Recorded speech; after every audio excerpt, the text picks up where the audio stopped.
Здравствуйте! В эфире вечерние новости. В студии работает Айкен Муратбекова. О главных событиях на сегодня. Сегодня на площади Алату в Бишкеке торжественно отметили столетие кыргызской милиции. За век своей истории милиция прошла путь от первых шагов в условиях нехватки кадров и оборудования до современной службы с цифровыми технологиями и высоким уровнем подготовки. Праздничное мероприятие собрало сотрудников, ветеранов и жителей города, чтобы вспомнить об истории службы и достижениях, позволивших значительно укрепить общественный порядок в стране.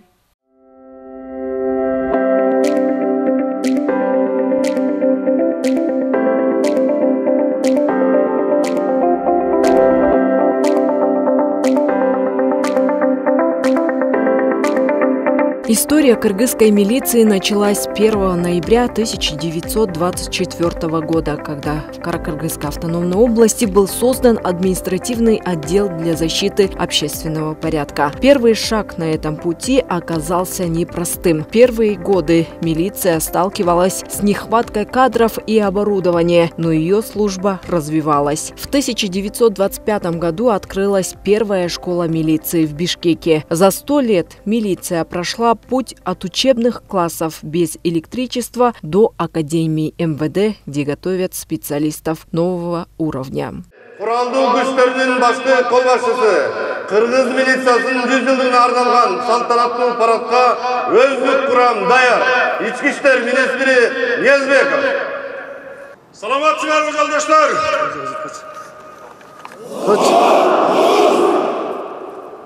Эркин тур. Эркин тур.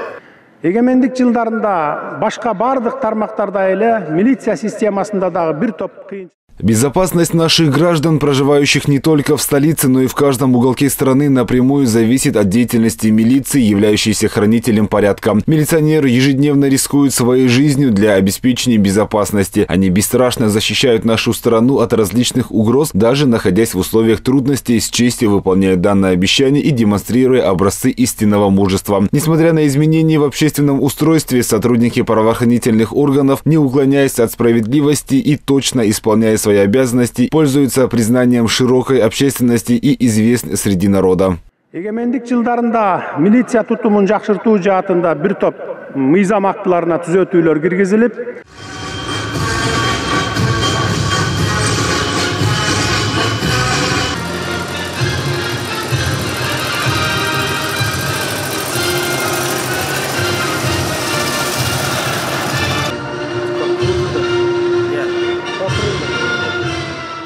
За последние годы милиция Кыргызстана шагнула в новое технологическое будущее. По поручению президента в стране установлено более 4000 видеокамер в общественных местах, что позволяет круглосуточно контролировать ситуацию и поддерживать порядок. Кроме того, значительно обновлена материально-техническая база милиции, введены системы распознавания лиц, внедрено новое оборудование для кибербезопасности. Все это позволило за последние 4 года сократить уровень преступности почти на 50%. Кадырман калайык журт, Кыргыз милициясы түзүлгөндөн бери 100 жыл аралыгында миңдеген кызматкерлер эли жерибиздин тынычтыгын сактоо үчүн кылмыш. С момента создания кыргызской милиции за 100 лет тысячи сотрудников боролись с преступниками ради сохранения мира и спокойствия нашего народа и земли. Многие из них стали героями и отдали свои жизни в ходе службы. Мы склоняем головы в знак уважения и почтения к милиционерам, которые погибли, исполняя свои обязанности ради безопасности нашей страны. Их бесценный труд и яркие образцы никогда не будут забыты. Их имена навсегда записаны золотыми буквами в истории страны. Уважаемые стражи порядка, дорогие ветераны милиции, ваш героизм заслуживает глубокого уважения и признания. Особое значение имеет празднование столетия кыргызской милиции, которая является символом нашего искреннего уважения к вам. Сегодня одним из государственных органов, воплощающих справедливость, является милиция. Поэтому в своей повседневной работе оставайтесь беспристрастными. Почетное звание народного защитника возглавляет на вас высокое давление людей, оправдывайте его и носите свои обязанности с честью. Никогда не забывайте, что вас самоотверженный труд ради спокойствия жизни нашего народа является основой стабильности и безопасности нашей страны. Бардык материалдык техникалык базасын чыңдап бердик.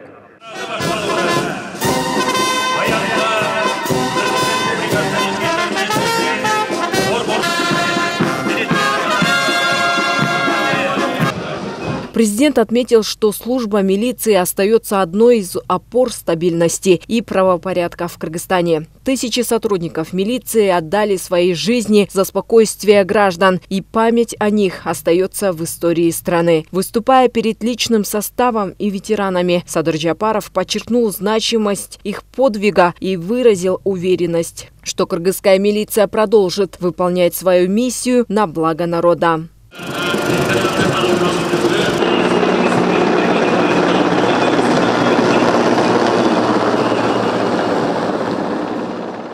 Торжественные мероприятия продолжаются, и столетие милиция напоминает всем кыргызстанцам о значении службы, которая ежедневно защищает мир и безопасность страны. Айслу Мурзакова, Эсенбек Усенов, УТРК Чуй, город Бишкек. Садыр Джапаров принял Ерлана Кошанова, прибывшего с официальным визитом. Глава государства отметил, что отношения между Кыргызстаном и Казахстаном продолжают углубляться, а политический диалог активно развивается. Садыр Джапаров выразил уверенность, что визит Кошанова укрепит межпарламентский диалог. Он подчеркнул рост взаимной торговли и успешную работу Кыргызско-Казахстанского межправительственного совета, очередное заседание которого запланировано на ближайшее время. Кошанов отметил историческую связь народов обеих стран и выразил поддержку реформам Джапарова, направленным на улучшение благосостояния граждан Кыргызстана, а также отметил положительные изменения в экономике страны. Первый заместитель председателя Кабинета министров Адылбек Касымалиев встретился с послом Королевства Саудовская Аравия в Кыргызстане Ибрахимом бин Ради Аль Ради. В ходе встречи стороны обсудили активное развитие сотрудничества между двумя странами на всех уровнях.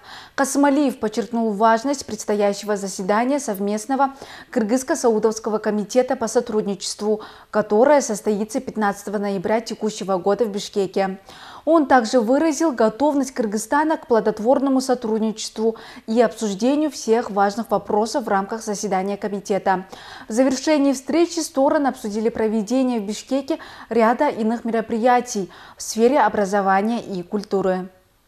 В Госкомитете нацбезопасности сообщили о пресечении деятельности международной наркогруппировки, занимающейся транспортировкой метамфетамина по маршруту Пакистан, Афганистан, Узбекистан, Кыргызстан. В октябре в Бишкеке был задержан гражданин иностранного государства, у которого изъяли более 67 килограмм метамфетамина стоимостью 300 миллионов сомов. Установлено, что он организовал отправку наркотиков в Гонконг через Казахстан. В рамках досудебного производства иностранец помещен в ВВС СИЗО ГКНБ по подозрению в незаконном обороте наркотиков. Продолжаются мероприятия по установлению других участников преступления. В Кыргызстане не планируют пересматривать вопросы теоретического экзамена на получение водительского удостоверения, сообщило Госагентство по регистрации транспорта. Текущий экзамен состоит из двух этапов: теоретического, который проверяет знания правил дорожного движения, техобслуживания безопасности и первой помощи, и практического навыков вождения. Вопросы были утверждены в 2022 году и пересмотру не подлежат. Доступ к практическому экзамену предоставляется только после успешного прохождения теоретического. Возможные изменения в будущем могут касаться обновления содержания и упрощения формулировок. Кабинет министров Кыргызстана утвердил концепцию перехода на 12-летнюю систему общего образования. Документ направлен на адаптацию школьного обучения к современным требованиям и повышение его качества. Переход будет осуществляться поэтапно с 2021 по 2028 год. Нулевой класс станет первым, и дети начнут обучение с 6 лет. Ключевые этапы включают подготовку к образовательным стандартам и переподготовку учителей, а также поэтапный переход учащихся 11-летней школы в 12-летнюю. Аттестаты о завершении 12-летнего обучения будут выдаваться с 2027-2028 учебного года. Министерство образования и науки завершило проект «Программа развития сектора «Навыки для инклюзивного роста», реализуемый с 2018 года при финансовой поддержке Азиатского банка развития. В рамках проекта было охвачено около 6 тысяч студентов на уровне среднего профессионального образования и почти 2000 учащихся на уровне начального профессионального образования. Тему продолжит наш корреспондент. Проект «Навыки для инклюзивного роста» был запущен с целью повышения уровня квалификации и трудоспособности населения, а также создания условий для устойчивого экономического роста. В рамках программы были реализованы ряд мероприятий, направленных на обучение и поддержку. Данный проект реализуется Министерством образования и науки Кыргызской Республики, а также при поддержке Азиатского банка с 2018 года. Основной целью проекта является поддержка профессионального образования в стране на базе колледжей в регионах, а также поддержки пилотных учебных заведений. В рамках данного проекта была сделана огромная работа. Общая стоимость проекта была 30 миллионов, из них 12 миллионов бюджетная поддержка государства, 18 миллионов мы направили на оснащение наших колледжей и лицеев, на их ремонт и оснащение самым необходимым оборудованием. Второй момент – это на повышение квалификации наших мастеров и преподавателей. Третий компонент – на разработку нормативно-правовых актов. В целях создания условий для улучшения доступа к профессиональному образованию охвачено 35 учебных заведений, в которых проведена реконструкция 55 тысяч квадратных метров учебных помещений, а также созданы учебно-производственные комплексы, цель которых обеспечить условия для обучения студентов на рабочем месте. Мы в Бишкекском колледже открыли те специальности, которые востребованы на рынке труда, открыли краткосрочные курсы, которые дают возможность именно получить доходоприносящую деятельность. Помимо этого у нас есть учебно-производственный комплекс. То есть проект нам помог полностью материальную базу поднять, полностью улучшить программы, которые на компетентностной основе и ориентированы на рынок труда и на компетенции, которые необходимы сейчас рынку труда, то есть современным нашим работодателям. Следует отметить, пилотным учебным заведением закуплено 2514 единиц компьютерного оборудования на сумму 144 миллиона сомов, 6569 единиц мебели на сумму свыше 87 миллионов сомов и 1789 единиц учебного и производственного оборудования на сумму 273 миллиона сомов. Айкен Муратбекова, Данияр Телебылдиев, УТРК Чуй. В настоящее время значение и роль профессиональных лицеев в образовательной системе нашей страны растут. В частности, в лицеях Чуйской области особое внимание уделяется подготовке рабочих специалистов. Поэтому поддержка этой образовательной системы является актуальным требованием времени. Профессиональный лицей номер 43, расположенный в селе Джангыджер Сокулукского района, сегодня отмечает свое 45-летие. Лицей был основан в 1979 году Байдалы Шашенбаевым. В те времена не было никакой инфраструктуры. Лишь пустая земля, на которой единомышленники основателя приложили много усилий, чтобы создать и развить учебное заведение. Сегодня здесь учатся студенты из всех регионов страны, что стало результатом тех первых трудов, как было отмечено на сегодняшнем мероприятии.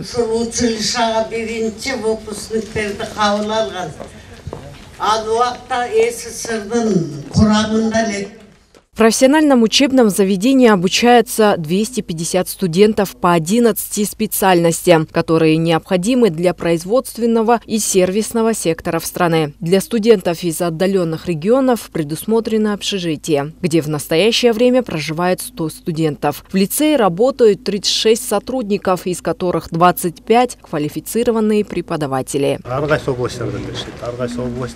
У нас учатся студенты со всех уголков страны. Мы обучаем востребованным профессиям: повара, IT-специалисты, мастера сельского хозяйства, зоотехники, ветеринары. Особое внимание уделяем спорту и недавно добавили регби в спортивную программу. Семья основателя также вносит значительный вклад в развитие лицея, оказывая материальную помощь. Они помогают стипендиями, ремонтом и необходимым оборудованием. За 45 лет профессиональный лицей достиг больших успехов, выпустив многих специалистов, которые сейчас занимают важные должности. Как родственник, я всегда стараюсь поддерживать и помогать лицею, чтобы он продолжал развиваться и готовить профессионалов для нашей страны. Кроме того, за достижения в учебе и активное участие в жизни лицея студенты ежегодно получают стипендию от имени Шаршенбаева. В преддверии юбилея была особенно оценена работа сотрудников учебного заведения, и 10 студентов лицея получили денежные премии. Я приехал из Джалалабадской области и посетил многие лицеи в городе. Но именно этот лицей стал для меня самым близким и родным. Я учусь в первом курсе, учусь на повара-кондитера. Здесь мне понравилось обучение и отношение учителей. Кроме этого, здесь же прошла курс корейского языка. Я учусь на первом курсе на IT-специалиста. Здесь я научился создавать сайты и уже начал работать параллельно с учебой. В Кыргызстане увеличивается количество производственных предприятий и фабрик, что создает потребность в квалифицированных специалистах. Поэтому учреждения, подобные профессиональному лицею номера 43, имеют огромное значение. Такие учебные заведения играют важную роль в подготовке молодежи к будущим рабочим местам и становятся мощными центрами образования, направленные на развитие страны. Айсло Мурзакова, Джанара Есенова, Чингис Садыков, ФУТРК Чуй, Соклукский район. Российско-кыргызский фонд развития подписал договор о финансировании строительства малой ГЭС на реке Шамши в Чуйской области. Новая ГЭС мощностью 1,7 милливатт обеспечит дополнительно 10 миллионов киловатт-час электроэнергии в год, что покроет 10% потребностей Чуйского района. Запуск станции запланирован на 2026 год. Председатель правления фонда Артем Новиков отметил, что проект важен для развития энергетической отрасли Кыргызстана и поможет сократить энергодефицит. Строительство ГЭС Шамши создаст новые рабочие места и привлечет инвестиции в регион, обеспечивая ежегодные платежи в бюджет более 2,5 миллионов сомов. В Кеминском районе подстанции присвоили имя ветерана энергетики Отурбека Жаныбаева.